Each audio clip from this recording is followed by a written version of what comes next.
Entonces, la tercera ley de Newton dice que si dos cuerpos interactúan, la fuerza que el cuerpo 1 ejerce sobre el cuerpo 2 es igual y opuesta a la fuerza que el cuerpo 2 ejerce sobre el cuerpo 1. Con eso terminamos precisamente la tercera ley de Newton, y decíamos que la fuerza 1,2 será igual a menos la fuerza 2,1. O sea que donde la fuerza que ejercía el cuerpo de masa 1 sobre el cuerpo de masa 2 era igual, solamente que con signo contrario, ¿no? Y que a esta fuerza, la primera de las fuerzas se le llama acción y la otra recibe el nombre de reacción. Por eso les decía que esta tercera ley de Newton también se conoce con el nombre de ley de acción y reacción, para que se acuerden de este tipo de cuestiones. Y bueno, para recordarles también, al aplicar las leyes de Newton, antes de que pasemos a los problemas, tenemos que identificar todas las fuerzas externas que van a actuar sobre un cuerpo, y acuérdense que tenemos que dibujar precisamente un diagrama que vamos a denominar diagrama de cuerpo libre, en el cual vamos a mostrar el cuerpo aislado o un punto que lo va a representar, y en él se van a dibujar todas las fuerzas que se van a aplicar sobre el mismo, ¿no? Sobre el mismo cuerpo. Entonces elegimos el sistema de referencia y ya, ¿no? Entonces la fuerza que produce una superficie sobre un cuerpo que se encuentra apoyado se llama fuerza normal. Las fuerzas que ejercen sobre cuerdas, creo que ya se los había mencionado, también estas las llamábamos tensión. La normal la vamos a definir con la letra N y la tensión con la letra T. ¿Se acuerdan de eso o no? Sí. Ni se acuerdan, pero bueno. Entonces, bueno, este ejercicio dice que tenemos un bloque de 50 newtons de peso y se va a ubicar sobre un plano inclinado, tiene un ángulo alfa, lo voy a dibujar.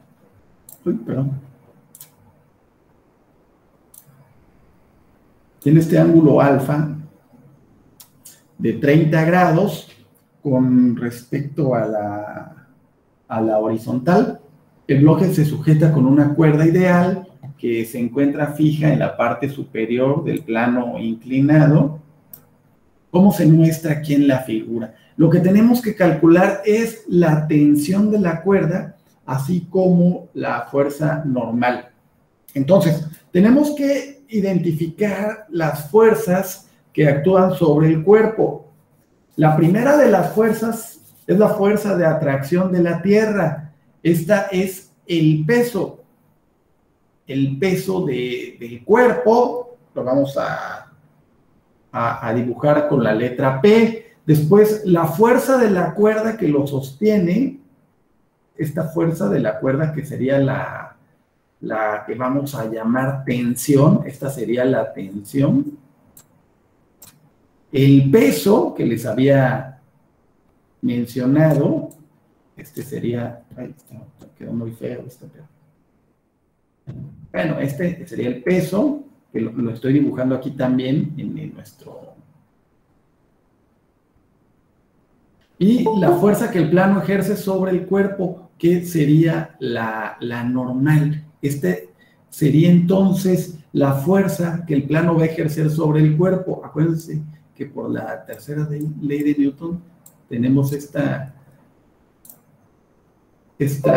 normal. Entonces esta sería la normal, este sería el peso, y esta que está jalando, bueno, imagínense que está derecho, esta sería la tensión. Estas fuerzas están mejor dibujadas en este plano que tenemos por acá, ¿no?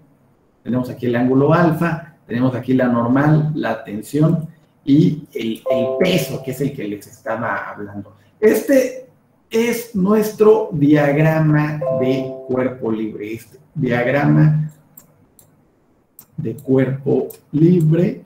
Acuérdense que este diagrama nos muestra precisamente todas las fuerzas que van a interactuar en todas las fuerzas externas que actúan sobre el cuerpo, y lo podemos visualizar claramente en el diagrama de cuerpo libre que nosotros vamos a mencionar como DCL. Entonces, acuérdense que tenemos el peso, la tensión y la normal. Y como el sistema se supone que está en equilibrio, aplicamos la primera ley de Newton en cada dirección, tanto X como en Y. No utilizamos Z porque nuestro ejercicio lo estamos viendo en el plano.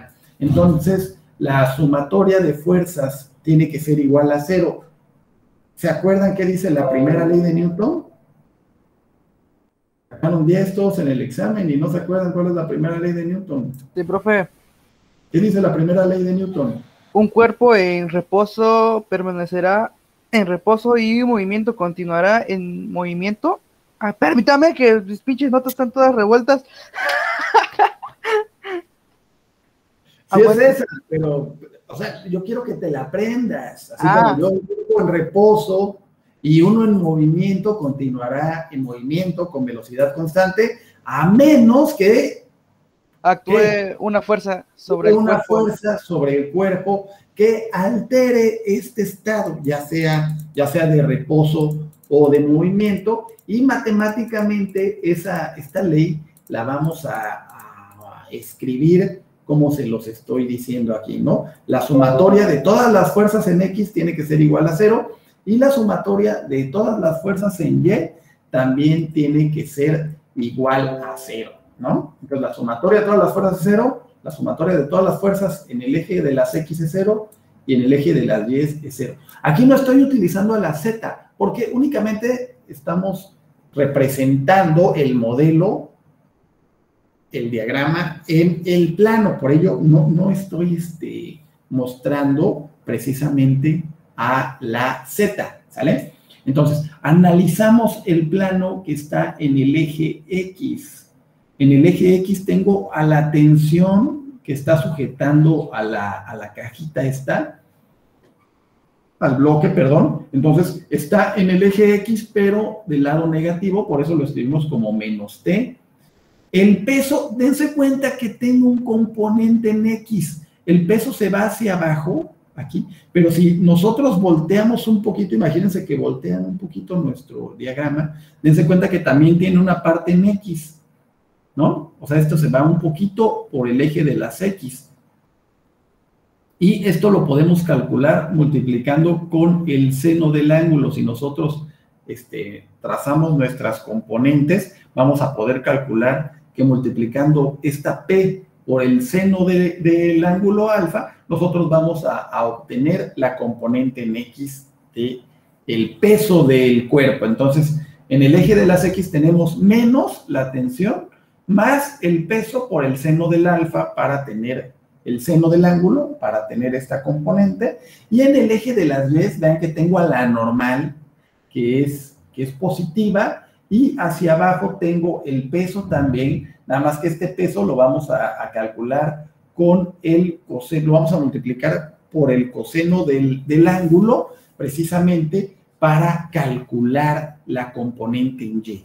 Entonces, de esta manera, hacemos precisamente nuestro diagrama y podemos realizar ya la sustitución. T sería igual a el peso, que decíamos que era de 50 newtons, ¿no? Por el seno de 30, esto nos daría 25, y obtenemos a la T. Aquí dense cuenta que yo estoy despejando, nada más que ya no hice todo el despeje, tendría yo que pasar está con más, lo paso con menos para acá, y al tener los dos signos negativos, pues podemos cambiarlo y nos quedaría de esta manera. Entonces la tensión sería igual a 25 newtons. Y por último, la normal también la despejamos de esta ecuación. Está con signo negativo, pasa a la derecha con signo positivo, nos queda el peso por el coseno del ángulo. Acuérdense que el peso son 50 newtons, 50 por el coseno de 30, nos quedaría 43.2. Y ya con eso encontramos o le damos solución precisamente al problema que habíamos ejemplificado. No me voy a detener mucho en algunos otros problemas por ahora para poder avanzar, porque tenemos algunos otros temas que también son bastante importantes y no quiero dejarlos por fuera. Entonces, vamos a llegar a la parte de la fuerza de roce, que también se denomina fuerza de fricción. Esto sucede precisamente cuando un cuerpo es arrojado sobre una superficie común o cuando un objeto se mueve a través de un medio viscoso, por ejemplo, como el agua o como el aire incluso. También hay una fricción, aunque no es tan clara, ¿no?, como en el agua, y después de cierto tiempo este objeto se va a detener, porque va a experimentar una resistencia a su movimiento debido a la interacción del cuerpo con el medio que lo va a rodear. Esta resistencia va a cambiar la velocidad del cuerpo y por lo tanto se mide también como una fuerza, y una fuerza de resistencia de esa naturaleza la vamos a llamar precisamente fuerza de roce o fuerza de fricción. Son importantes ya que, por ejemplo, nos permiten caminar y son necesarias también para que se realice, por ejemplo, el movimiento de los vehículos. La fuerza de roce es paralela a la superficie en el punto de contacto entre dos cuerpos y tiene dirección opuesta al movimiento. Nunca va a ayudar al movimiento, siempre va a estar en contra del movimiento. Hay por ahí evidencias experimentales que indican que esta fuerza se produce por la irregularidad de las superficies, de modo que el contacto se realiza solo en unos cuantos puntos, que no en todos. Y podemos ver una vista aquí, una vista amplificada de por ejemplo, vean que tenemos aquí un bloque sobre una superficie, imaginemos que es madera, y que entonces al hacer aquí un zoom, imagínense que estaría como que rugoso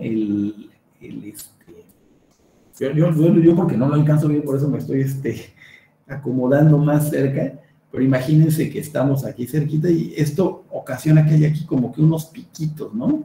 Y esto ocasiona que el bloque, en vez de que se vaya, ¿no?, como gordita en tobogán, pues que el bloque se vaya deteniendo, ¿no? Esto sería en una vista amplificada. Entonces esta fuerza de roce a escala microscópica, pues es más compleja de lo que presentamos aquí, ya que corresponde a fuerzas electrostáticas entre átomos o moléculas en los puntos donde las superficies están en contacto. Entonces, si se tiene, imagínense este bloque en reposo sobre una mesa o sobre una barra horizontal y se aplica una fuerza que se puede medir, imagínense, acuérdense, ¿con qué medimos a las fuerzas? ¿Se acuerdan?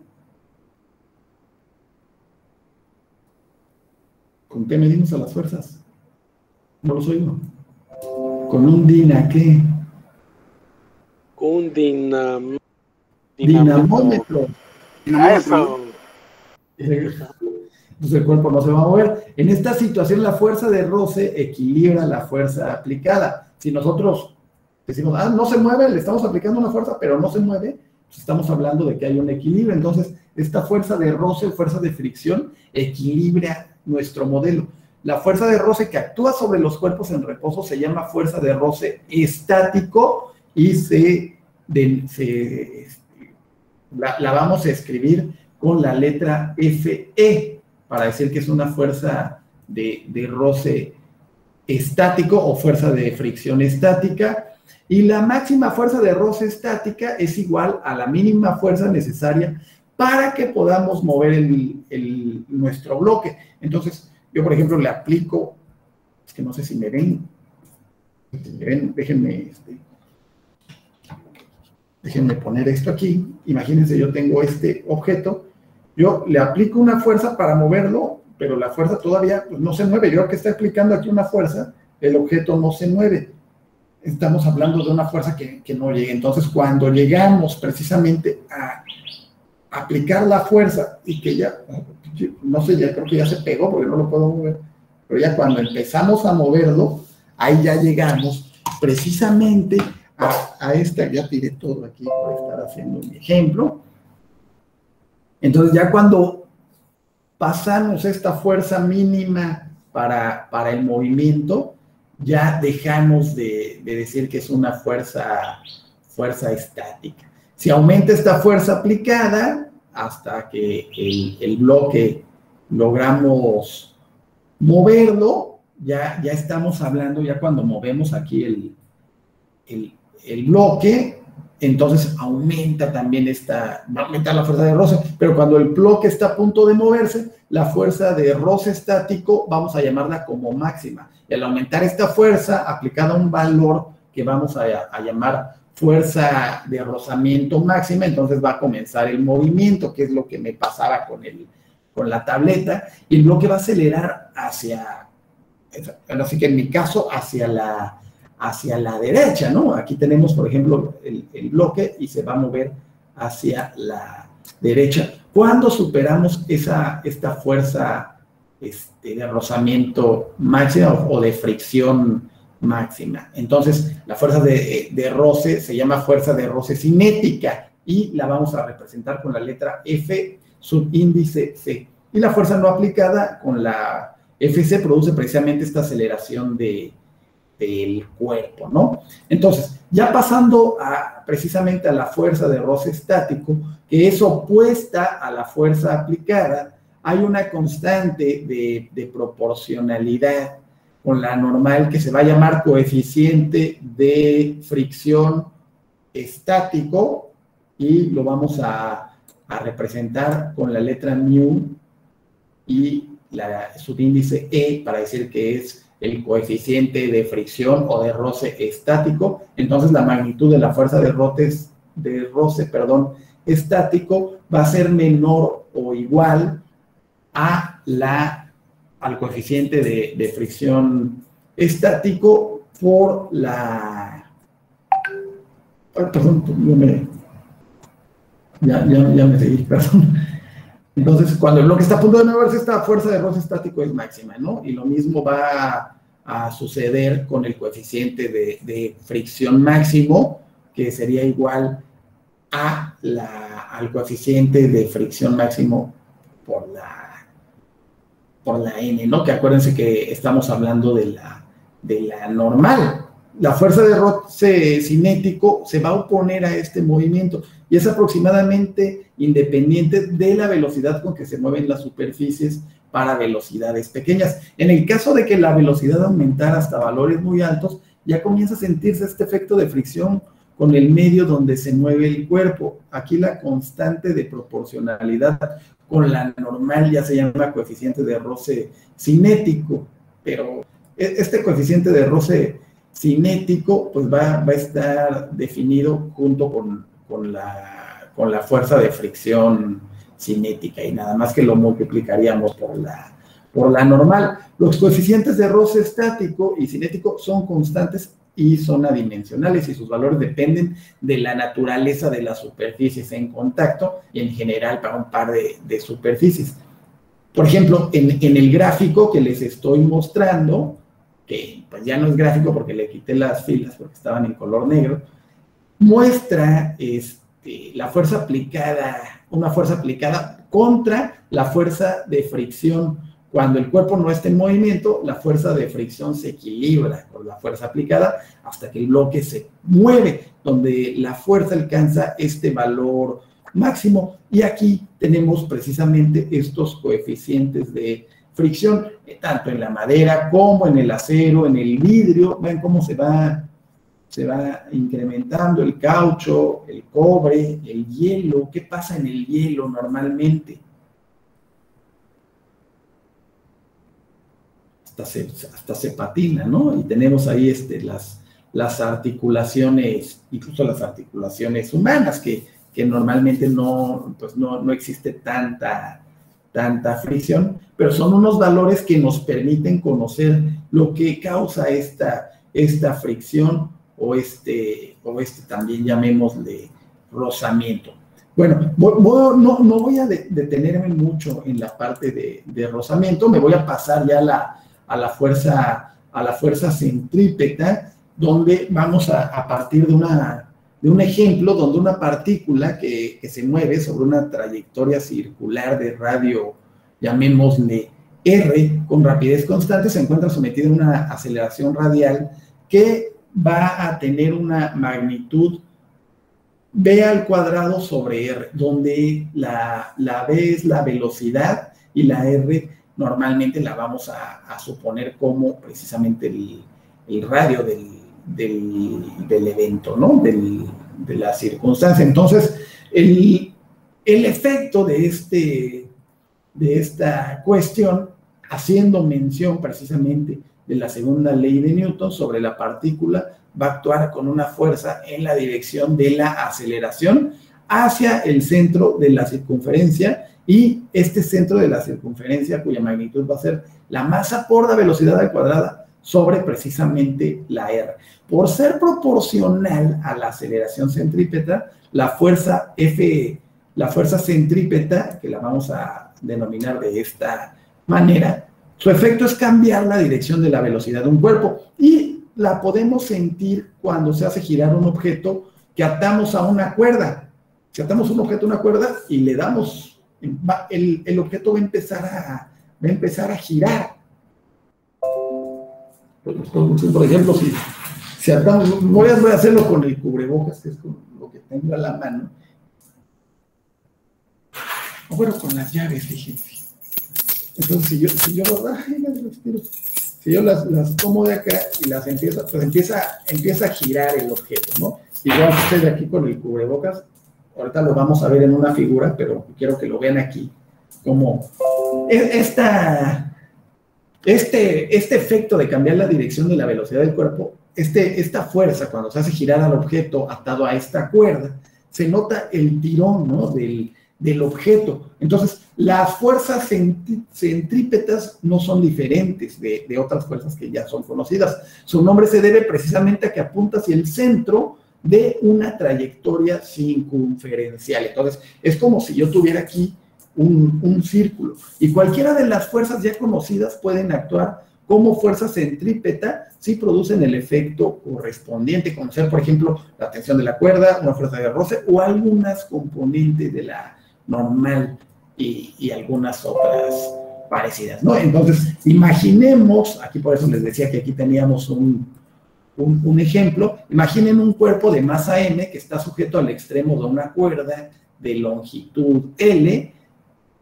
Entonces aquí tenemos el objeto, acá, sujeto a una cuerda de longitud L. Esta sería la longitud de la cuerda. Bueno, el objeto estaba aquí, nada más que como estaba la R, por eso se los dije de ese lado.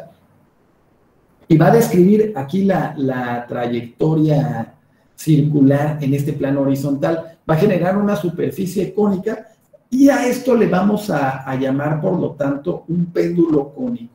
Y lo que tenemos que hacer es calcular, ¿cómo calcularíamos la rapidez y el periodo de revolución de esta masa que estamos mencionando? Entonces, bueno, me voy a regresar antes para explicarles, ¿no? La partícula va a estar sometida a lo que mencionábamos como aceleración centrípeta, y la fuerza centrípeta corresponde a la componente de la tensión de la cuerda que está en dirección radial hacia el centro de la circunferencia.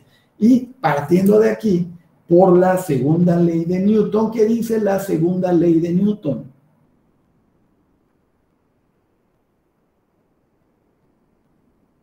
Ya se durmieron, ¿verdad? ¿Qué dice la segunda ley de Newton? Espera, estoy buscando, espere. ¿Mande?